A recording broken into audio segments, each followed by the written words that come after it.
Tuition. ఇప్పుడు morning నుంచి work చేసి 4 నుంచి తర్వాత ఇంటికాడ ఉంటే అప్పుడు మీరేం చేస్తారంటే, ఇప్పుడు మీరుండే చుట్టుప్రక్కల స్కూల్‌కి పోయే వాళ్ళు ఉంటారు.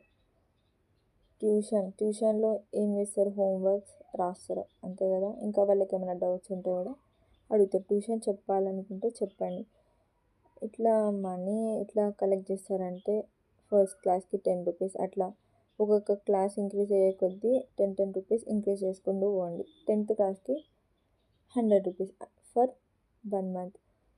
ఇలా చేస్తే ఏంటి యూజ్ అంటే, ఇలా ఎవరైనా ఇట్లా ఫీజు మనం చెప్పినాం కదా, ఎవరైనా చదువుకోవాలనుకుంటే అంటే ట్యూషన్కి రావాలనుకుంటే వచ్చేవాళ్ళు వస్తారు.